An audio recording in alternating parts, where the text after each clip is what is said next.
My name is Kristin Hillman.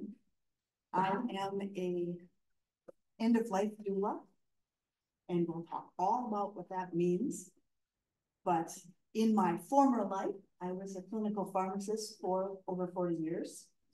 In fact, I was just saying that the reason I came to Viroqua, some of you might remember Chuck and Kathy Dowell used to have that pharmacy there. I was a brand new pharmacist when I came to work there. So that was many years ago. And from that, I moved to Vernon Memorial, where I opened up their first pharmacy department. And after that, I went to take care of my own dad on the other side of the state. And then my youngest son, who was like this tall when I brought him to Viroqua, I decided to move back to Viroqua to raise his own children from Nashville. And so we surprised him by buying a house three blocks up the same street. So we're very happy to be back in Viroqua. So and in that 40 years that I was a clinical pharmacist, over 20 of those 20 plus years were spent working on the hospice teams for many hospice over on the southeastern Wisconsin. So I was the pharmacist who sat on the team next to the doctor who did all the pain recommendations and the symptom management and made all the recommendations. And so I was on the phone 24/7 when the nurses called and said, you know, I've got someone, this is the condition, and they've got pain, hiccups, anxiety, you know, blah, blah, blah, whatever they had. And I was the one who gave them the answers. And I did that for over 20 years of my experience. So then when I retired, I have a new retirement career, and that's being an end-of-life doula. And it seems to be, it's an interesting fit for someone who was a hospice pharmacist for so many years. So today, we're talking about intentional living at the end of life. Hi, Nancy. Intentional living at the end of life. And the question is how do we view death? You know, we have a very singular culture when we talk about death. The common view of death is maybe avoidance. You know, maybe somehow not talking about it will make it all not happen. Does that sound? So that means a lot of us aren't prepared when it does happen. And I want to introduce something called the death wellness movement to you. And that's moving from avoidance of talking about death to embracing the inevitability of death.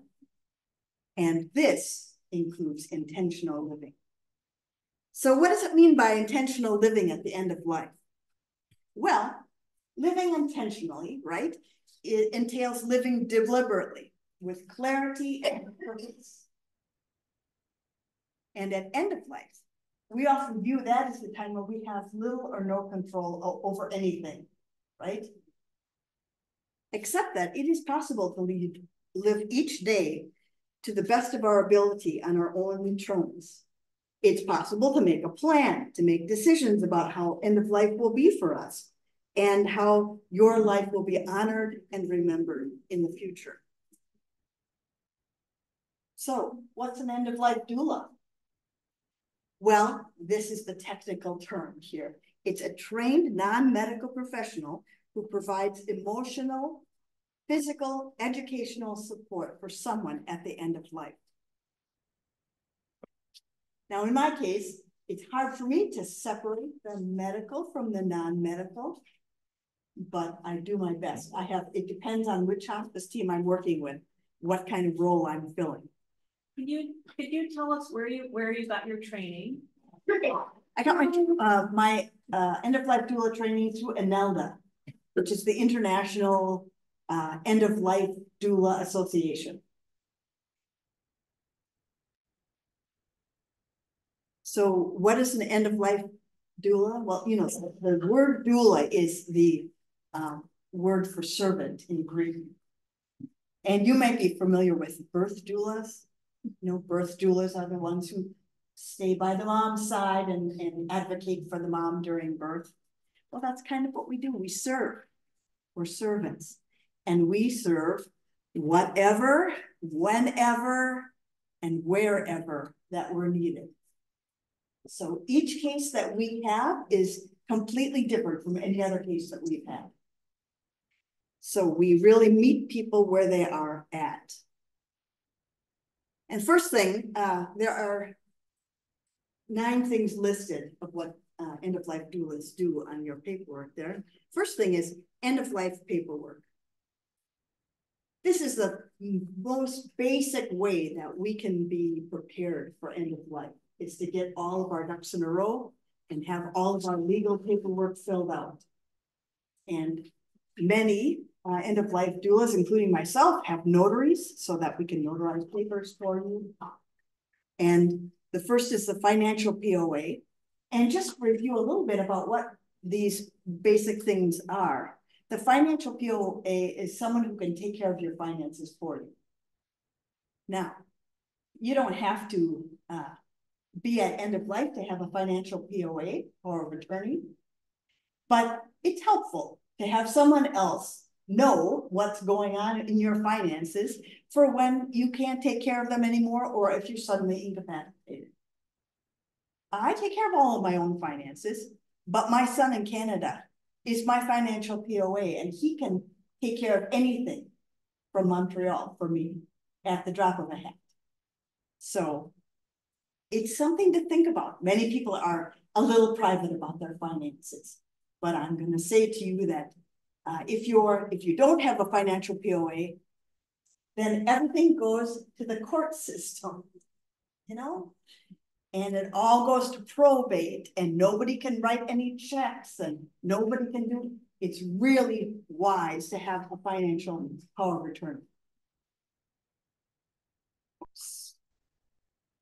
The next one is a healthcare power of attorney. So that one is one that you're telling someone, and you pick someone that you trust to advocate for you in case you can't advocate for yourself. What you would like in terms of healthcare, someone that you can trust with all the details of your medical history. Now, sometimes and my advice is to make that person someone that's younger than you are. And a healthcare power of attorney doesn't mean that you're handing over all your decisions to someone and you can't make any decisions anymore. It's different than a financial power of attorney. Financial power of attorney, you could activate as soon as you sign the paperwork, and I know that my son can make financial decisions for me now. But my healthcare power of attorney, another son, is only activated when 2 doctors say that I'm incapacitated. Up until that time, I've just assigned someone, and I've kept someone informed about what's going on. I've let him know what my wishes are, and he's ready to step in when he's needed, but it's not going to be so until 2 doctors say that I'm not able to make decisions for myself. So that's the difference. That's a healthcare power of attorney. A living will. So that's something that you fill out to let the doctors and the hospitals know what your intentions are. It's a legal document, and you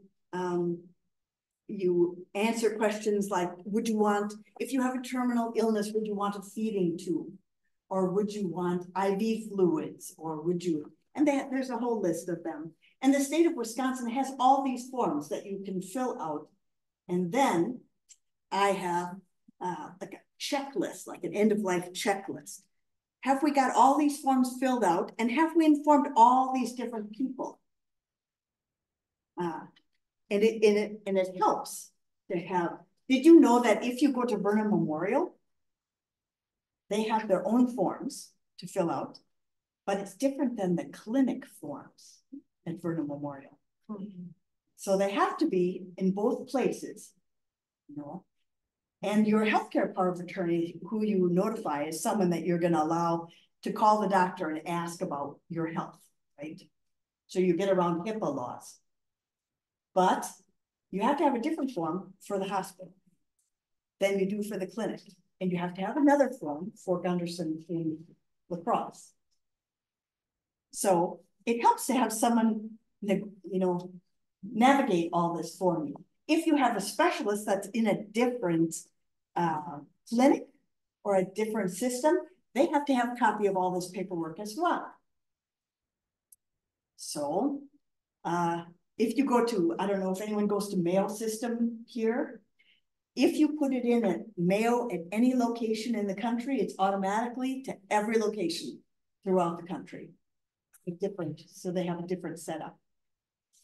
So that's nice, isn't it? So, the financial power of attorney though does cease to be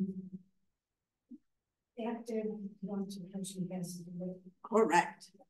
Now that's different than a will, where if you have a will, that's a good point. So if you have a will, you're going to have someone that you're going to appoint to take care of your finances, right, after you die. But this person is only when you're alive. When you die, it goes over to the person in your will. But it could be the same person. It could be the same person, sure. You just have sure. to You just have to have both of those things in place. All right. So then we also facilitate end-of-life plans. Now, the most important end-of-life plan probably is a vigil plan. A vigil plan, the vision of a good death. So this is what end-of-life doulas do. They talk to you and they see what your wishes are. And they'll say to you, I would say to you something like, if you could envision the place you'd like to be, the atmosphere you'd like to have when you die, what would it be? It's really something to think about, you know? Would you like something that's quiet? Or are you wishing to stay at home, in your own home? Or are you wanting to go to one of your children's home? Would you like to be in the middle of their family? Would you like to, you know, some people don't want it. They absolutely don't want that to happen. They'd rather go to a facility because they don't want the grandchildren to have the memory of them, you know, in their own home, passing away. So people have very, you know, strong opinions about where they'd like this.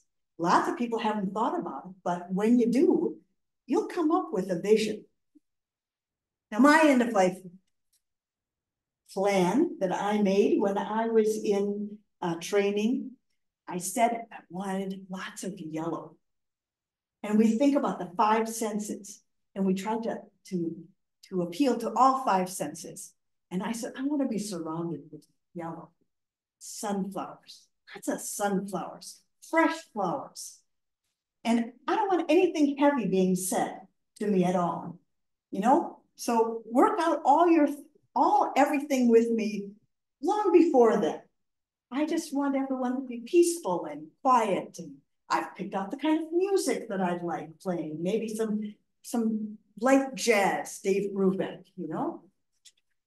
And I love to crochet. So put some yarn in my hands so I can feel that yarn when I'm at my end of life. And I'll tell you an interesting fact that do you ever see babies when they clench their fist like this? Do you know why they clench their fist like this? They're comforting themselves. Because there's a place right here that if you put pressure on it, it helps you, releases endorphins. So it calms you. So that kind of thing is the kind of thing end-of-life doulas know. So if I have someone who's anxious, I put a blanket or something right there so they can grab that, and that's calming. You can also use it for little children if they're just give them something to hold and they'll calm down soon. Interesting fact. So I want yarn around that I can grab. Some people want children playing in bed. Some people want it very quiet and serene, not, you know, with no activity around them. You know, so it's individual. And it also goes with, I mean, I've taken care of like Buddhist people of that faith, and they have requests like they have an altar in the room and they want those fresh flowers changed every day. And, you know, and you should take, some people say they want you to meditate outside the room to calm yourself. Some people want a lot of chatter around them. They want people talking about all the good times, you know? And some people don't. Other considerations, sometimes it's who you don't want there. You know, so my brother can be somewhere else, you know, or my sister not so much, or, you know, it just depends.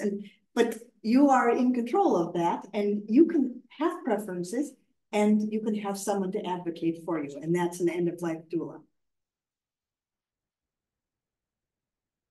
So other things that we do are funeral plans.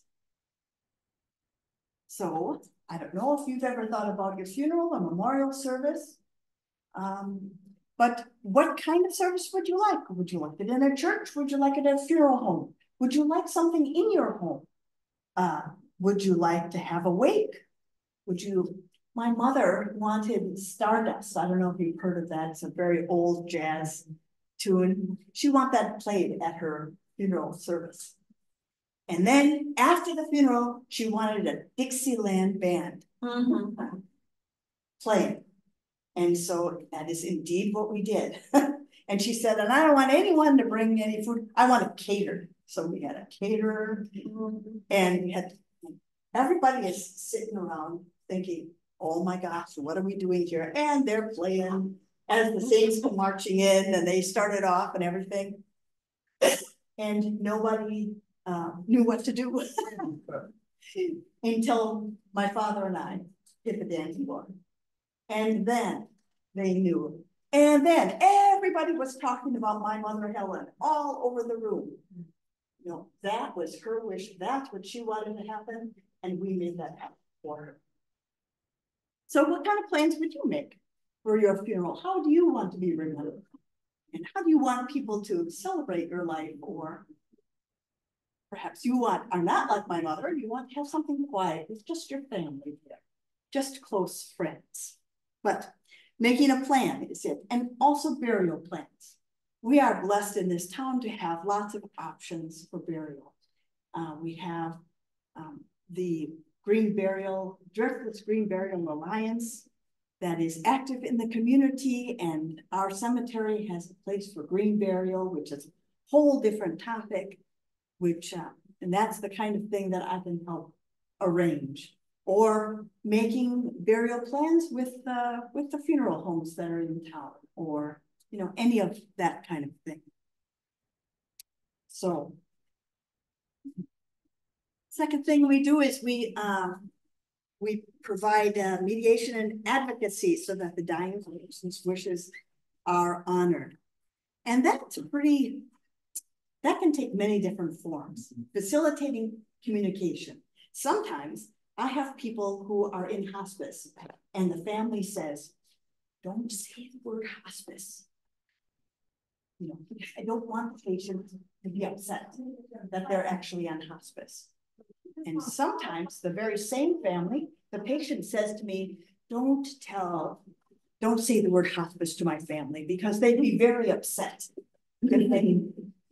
if they knew I was in the hospice, or if they knew I was in the hospice.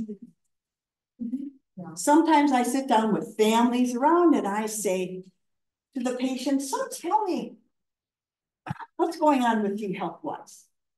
And they often say, well, terminal disease and I have so much time to live, and this is what the doctors tell me. And everyone in the family goes, oh! And I've just opened up communication between them so they can talk about what's coming, and the patient can make their wishes known. Sometimes I always spend a lot of time finding out what the dying person wishes, and sometimes I communicate those wishes to the medical professionals that are taking care of them, to their family, to their caretakers, you know, just to make sure, instead of them having to say, I really don't want you to do that. I don't want you to do, but please do that. They have an advocate and an end-of-life doula who will make sure that everybody knows what they have to know. And then I'm an advocate in the sense that then we follow the plan. And there will come a time when the person can't advocate for themselves. Absolutely. Yeah. And then it's my turn to make sure that what they want happens. So the third thing that end-of-life doulas are comfort measures for the dying. And of course, knowledge of comfort medication and working under the hospice team's plan, that's something that all end-of-life doulas do. Even though they're non-medical, you know, they would be able to carry out the wishes of the hospice team and communicate with the hospice team. Sometimes I get a lot more involved in that because sometimes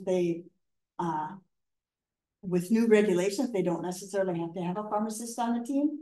And so sometimes I slip back into my old pharmacist role when I am doing that. But in general, just a knowledge of what can be used is what every end-of-life doula will know.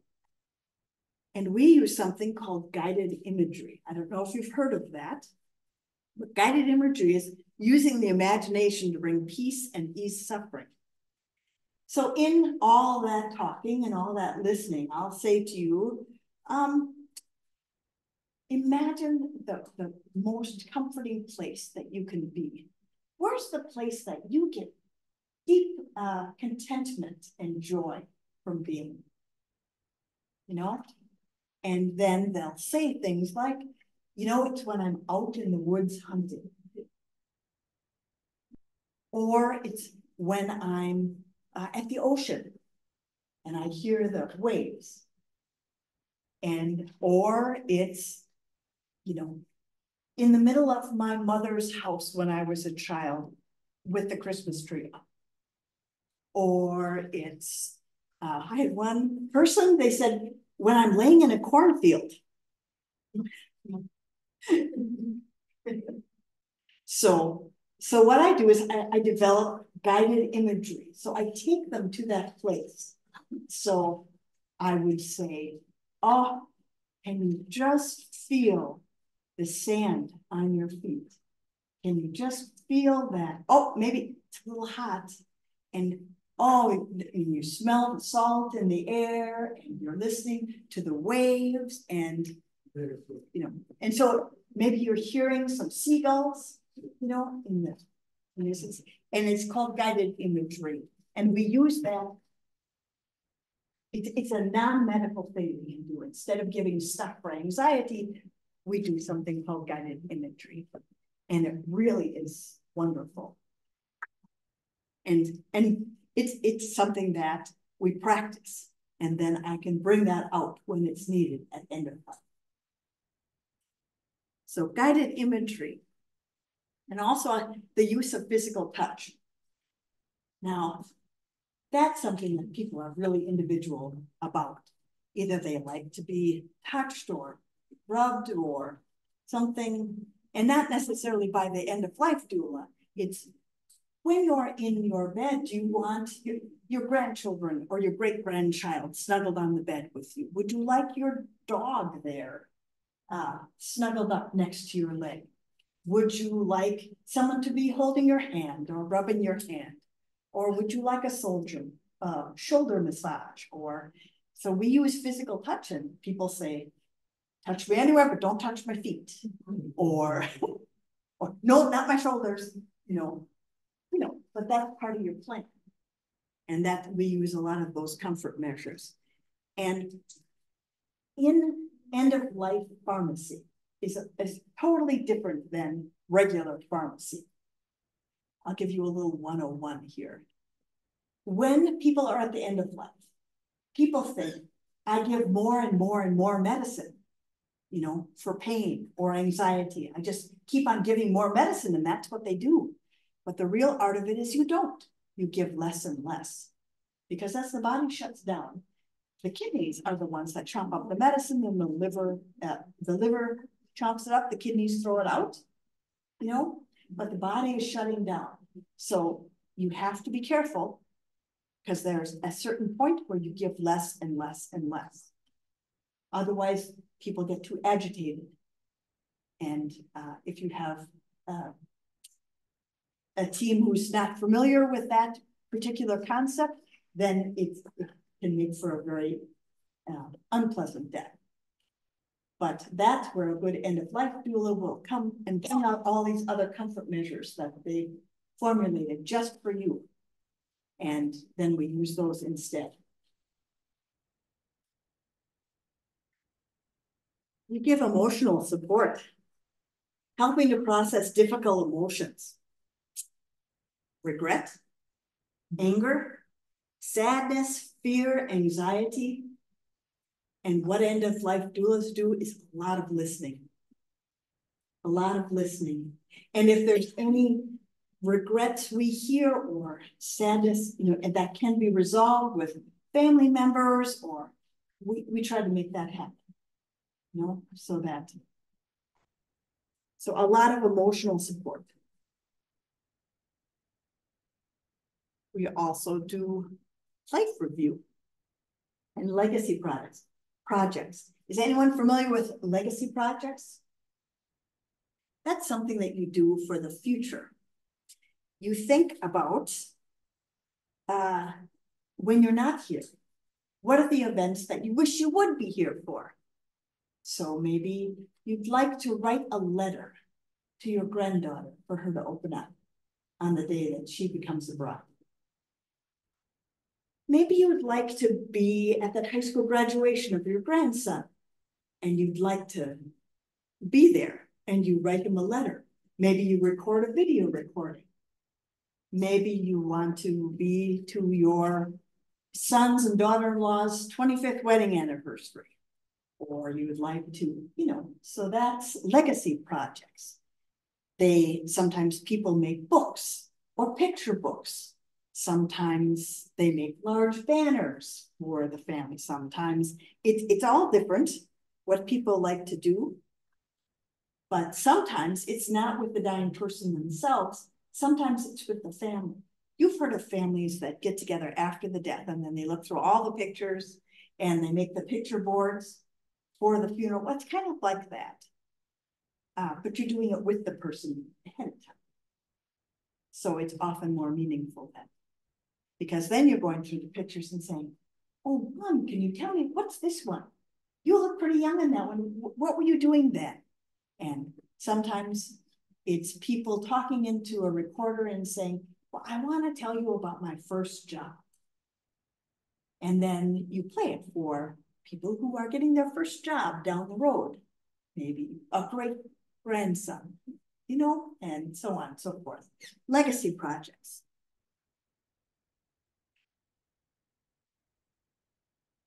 So then we provide lots of education, lots of information, and you get you lots of resources that you need.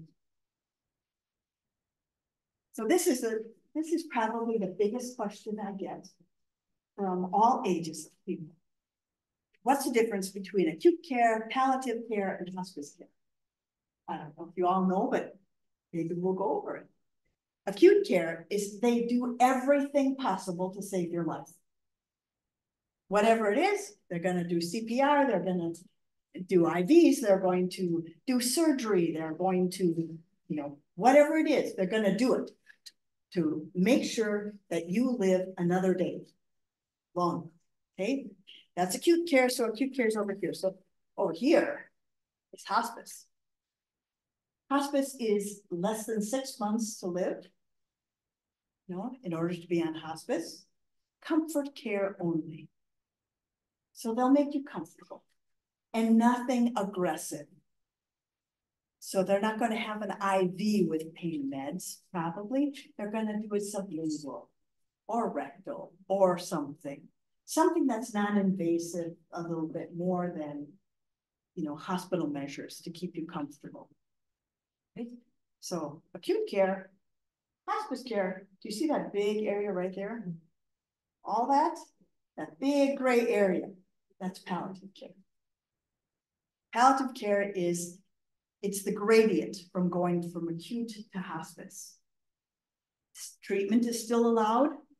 Comfort measures are still allowed, are emphasized, but it's a gray area. Lots of decisions that have to be made in that area of what you want. And that's where all that end-of-life paperwork is handy, because the palliative doctors need to know. And usually you have an illness that will cause your death eventually, in that, but you have lots of options. Would you like to, you've got cancer, would you like some radiation to help with pain with that? Or would you like, because that wouldn't be something we do in hospice, but it would be something we do in palliative care. In order to qualify for palliative care, you have to be usually homebound. Be in that area there. So that's the difference between acute, palliative, and hospice in a nutshell. I provide lots of end-of-life physical symptom information for families.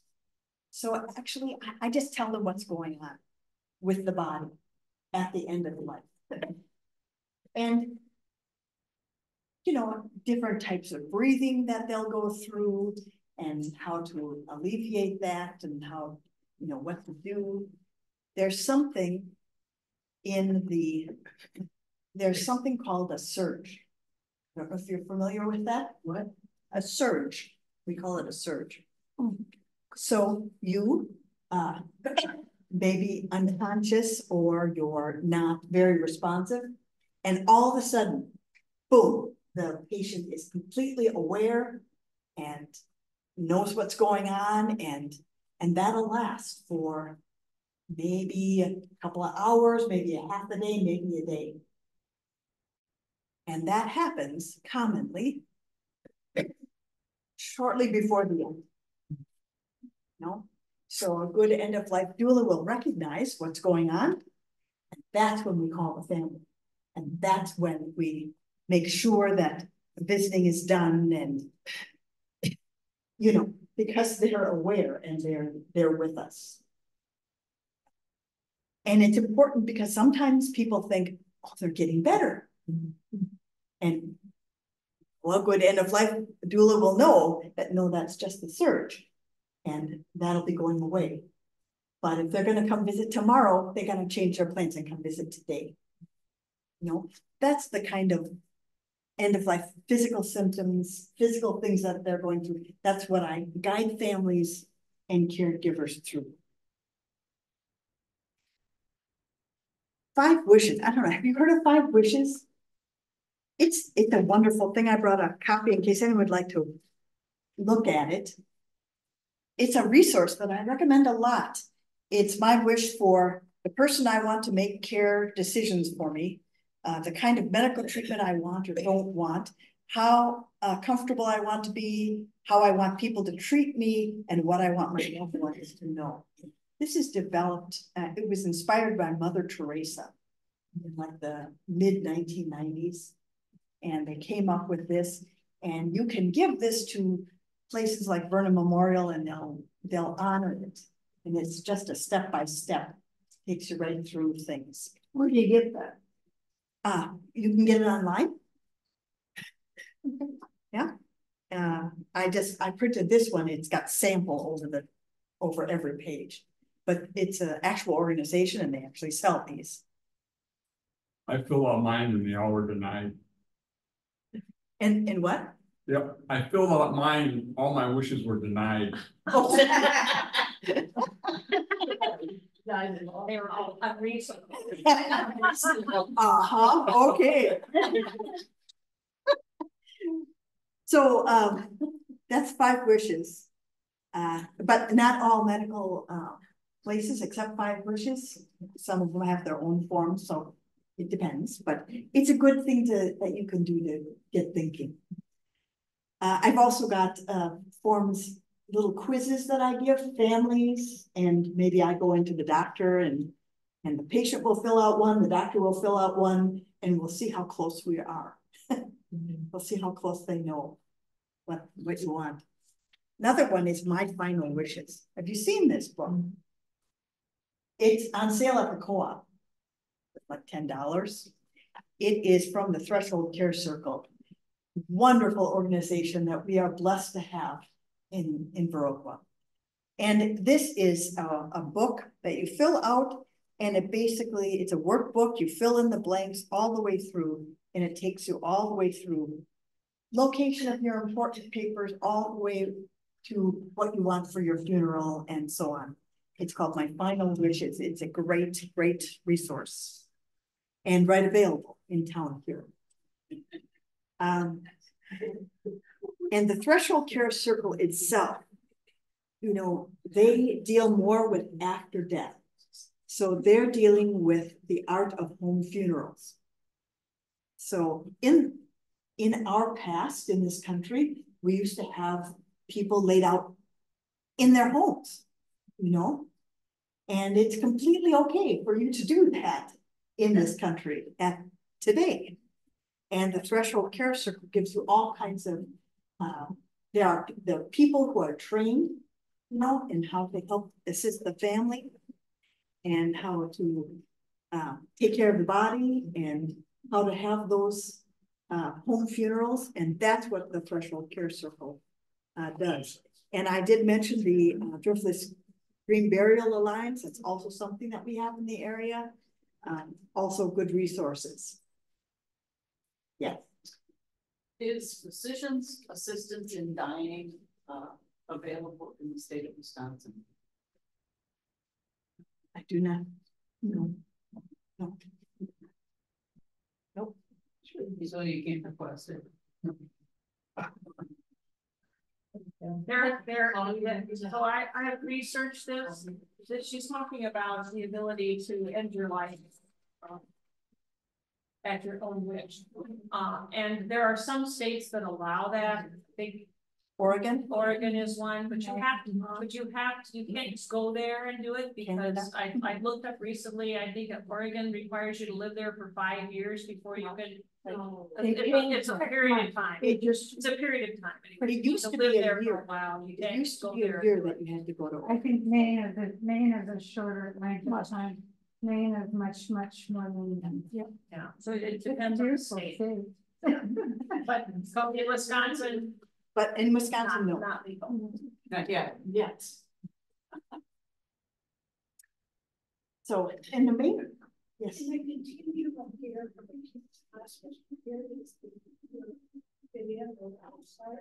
Any point during that? Any point during that. Usually somewhere in the hospice side of palliative through hospice.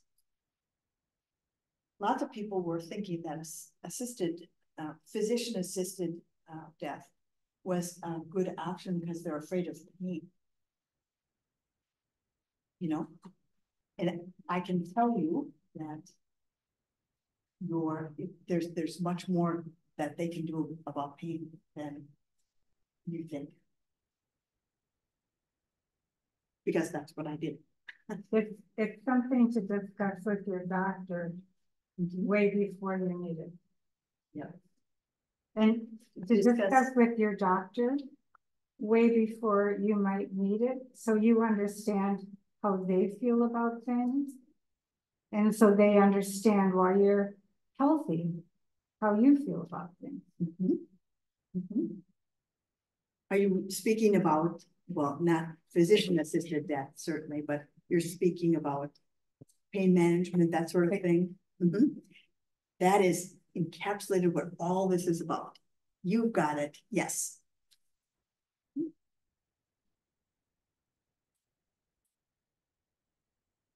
Respite for caregivers. That takes many different forms as well. Caregivers sometimes would like to go and take a shower. Sometimes they'd like to go to lunch. Sometimes they like an evening away. And so that is anywhere in the home, in the nursing home, at whatever. Then I come, I sit at bedside for them. I step in, you know, for them, for the family. And that's anytime. Another day, my husband would listened to me giving opioid conversions and instructions on anxiety meds for years. And now when that phone rings, now I get up and leave and go places. So when he saw that at any time, he goes, yeah. Logistical and household support. Some examples. And I'll just take examples from cases that I've had. And every case, so individual. Simple things. Pick up garbage. I wash the dishes in the sink. I prepare meals. I arrange for the church to bring food in, and I write the thank you notes. I do personal cares, shoulder rubs, maybe provide friendship, sit and watch a lot of movies. Maybe I run errands. I go to the pharmacy, talk to the pharmacist, go to the go to the grocery store, buy some snacks, simple things, kind of things that it's nice to have a doula, a servant around to take care of things for you. Then I've done some more complicated things. Things like planning a living wake. Some people don't want to have all that celebration after, they want to be present for it. So that's really a trip. That's a cool party to plan. So then they can hear all of their friends and all of their family roasting them and talking about all the good times while they're still here. Sometimes I've gone through everyone's files that nobody keeps in order and put them all in order and get them all ready for attorneys and financial power of attorneys. Sometimes I've sold cars. I've even sold gold and silver for one lady who had like so much in her trailer. Yeah. I've donated musical instruments to the school and taken care of getting foodstuffs to the food pantry to donate. I've had rummage sales for people, and I've helped them dissolve their household. I've helped pick out burial markers, and I've picked out burial plots. So sometimes it's more complicated. Sometimes it's really indeed specialized help. Like I said, I transport people, and if they're going by air, they have to have oxygen. I know how to arrange all that. I know how to get through airports. I know what they need when they're on the plane. I know I do hospice to hospice transfers. So if they're going state to state, they need to have someone reporting off from the old hospice to the new hospice. Sometimes they have wish lists. I had a patient in Kentucky who wanted to see the lavender fields in Door County, Wisconsin. So they flew down to Kentucky, rented a car, drove her up, took her to the lavender fields. And I had one who wanted to go to England and see some show that she watched on the BBC. Doc Martin, she wanted to go there. Yep. The biggest specialized help that I've given is I had a missionary in Africa who was in Tanzania, and she had to be med flighted down to South Africa, and she had plasma cell leukemia. So I went to South Africa to get her healthy enough to come home to the States to the specialist in Milwaukee. I get to ride first class. That's so that's the kind of things that end-of-life doulas can do as well. After death care, we prepare the body for the funeral home. There are rituals. There are rituals with different faith beliefs, washing of the body, different ways to handle the body. When we're just like chaplains that work for hospice, we are trained in all different faith traditions. And so we provide those services. I assist with lots of funerals and lots of memorial services. You can imagine that a lot of people are uncomfortable and in grief, and they don't want to get up and give a eulogy. And I've gotten to know that person really well.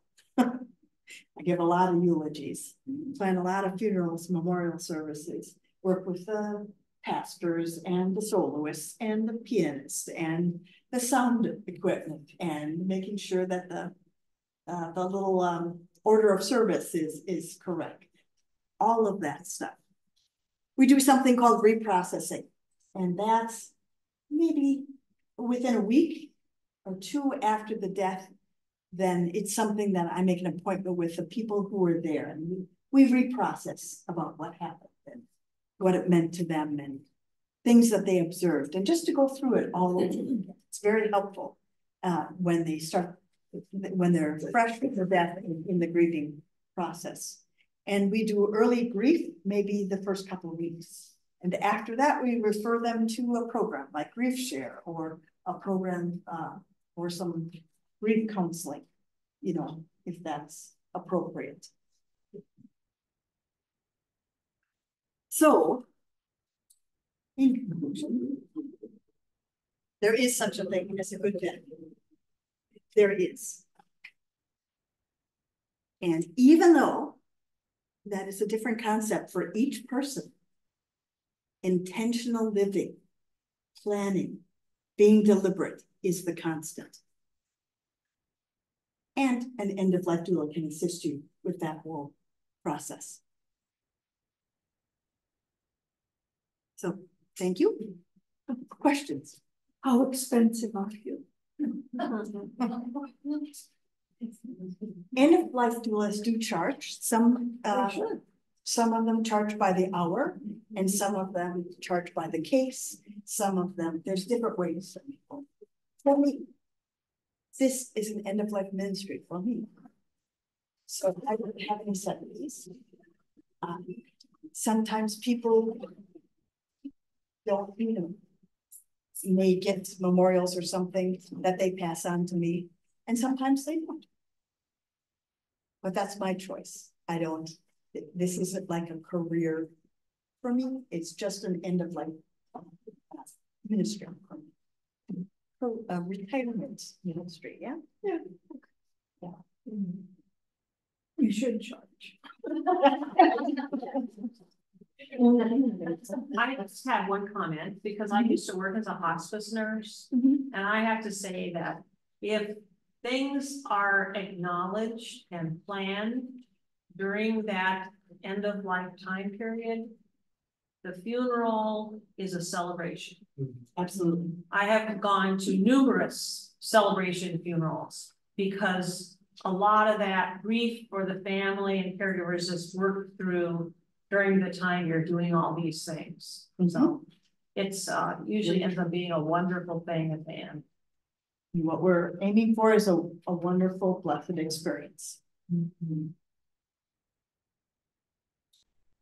Yes. Just have one comment, and that is Kay mentioned that today's speaker was going to be a doula. And I'm thinking, well, what is a doula? I think if she would have said it's going to be an end-of-life manager, it would have become much clearer, much sooner. Yes.